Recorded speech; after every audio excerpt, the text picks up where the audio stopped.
আচ্ছা, এখানে কি সিনেমা চলে? হ্যাঁ, সিনেমা চলো, কিন্তু এখন চলছে না। এমনিতে সকালে দেখানো হয়, কিন্তু আজকে বিকেল। একটা কথা বলতে পারি আপনাকে? আপনি পর্দার বাইরে কি করছেন? কিসের পর্দা? মানুষ নায়িকা দেখে পর্দার ভেতর, কিন্তু আমি দেখছি বাইরে। আমাকে আপনার নায়িকা মনে হচ্ছে? মজা করছেন না? বলছো কেন বাবু? আপনি অনেক সুন্দর, গোলাপের মতো সুন্দর। ভালো বলেছেন। আজ আসি। আপনার পরিচয়টাই তো জানা হলো না। আমার নাম মীরা, এই শহরেই থাকি, ভাইয়ের বাসায় ছাত্র পড়াই। আপনি যাকে নায়িকা ভেবেছিলেন সে আসলে সামান্য শিক্ষিকা মাত্র। আমি রাফসান, আর এই হলটা আমার দাদারই। বাইরে থেকে পড়াশোনা করে আসার পর এই হলটার দায়িত্ব আমি নিয়েছি। আচ্ছা, কিছু মনে না করলে আপনাকে একটা কথা বলতে পারি? আপনার নাম্বারটা কি আমি পেতে পারি? অথবা আপনার ফেসবুক আছে? ফেসবুক নেই, কিন্তু অফুরন্ত শো আছে।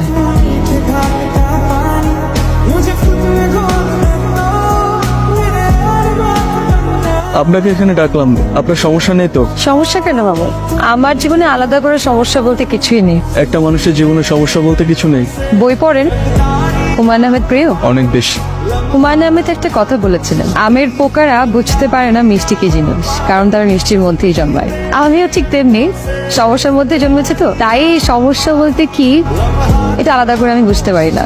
আপনার সাথে অনেকদিন ধরে পরিচয়, কিন্তু কখনো আপনার সমস্যাটাই জানা হয়নি। বাদ দিন, আজকে আপনার বলতে হবে আপনার কি সমস্যা। আপনি আগে বলুন। এত গুরুত্ব দিচ্ছেন যে, অবহেলা করবেন না তো পরে। আপনার এমনটা কেন মনে হলো? আমার ইনটিউশন খুব ভালো। আমি ভালোবাসা দেরিতে বুঝলেও অবহেলাটা খুব দ্রুতই টের পাই। সত্যি শুনলেন? আপনি বলুন, আমি শুনলাম। মা বাবা নেই আমার, ভাইয়ের বাসায় থাকি। সাবধানে যাও। হ্যাঁ, আমার কথা তো শুনবি না? না রে, এই বাইরের থেকে বের করতে চাইতেছি। এক সপ্তাহের মধ্যে তুই বিয়ের জন্য রাজি হবি। এমন জাতি আমি মরে গেলে আমি লোককে বিয়ে করবো না ভাবি। আমি বিয়ে না করে মরতেও দেবো না। আপনার টাকা কয়টা রাখো। তুই আমার আপন ভাই না হইয়া আপন ভাই থেকে অনেক বেশি করতেছিস। এটার কয়টা টাকা?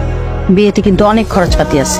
আর আমি টেনশনে আছি আমার বিয়েটা হয় কি হয় না। তোমার মনে হলো কথাগুলো তো সেট করেও কিন্তু হয় কিচ্ছু হবে না, আমি সব ঠিক করে ফেলেছি।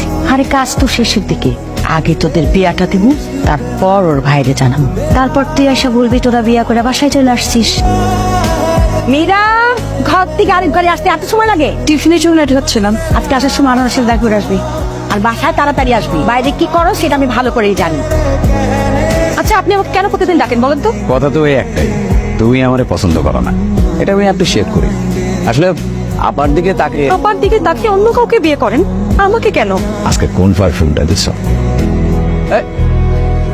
আমি একটু গ্রামের বাড়ি যাবো, দেখি জায়গাটা একেবারে বিক্রি করে আসা যায় কিনা। জায়গাটা যদি বিক্রি করে ফেলতে পারি, টাকা পয়সা দিয়ে মীরাকে বিয়ে সাথে দিয়ে। এইটা একটা ভালো সিদ্ধান্ত নিস। আর আসতে 2-1 দিন লাগতে পারো। সাবধানে থেকো। হ্যাঁ, সাবধানে যাও। বলেন না কবুল। কবুল বল। শুভ কথা এরকম দেরি হইলে হয়। এই কবুল বলো, কবুল বলো। আপনি তো কাজে সাহেব, আপনি দেখতে পাচ্ছেন আমাকে জোর করে দিয়ে দিচ্ছে। তো তো আজকে কবুল বলছে। বিয়ের শখ মেটা না? ভাই, প্রেমার বন্ধুর জন্য যা করলেন ভাই, সারা জীবন মনে থাকবে। আমার একজন বিকৃত মস্তিষ্কের নারী পাচারকারী। আপনাকে অসংখ্য ধন্যবাদ।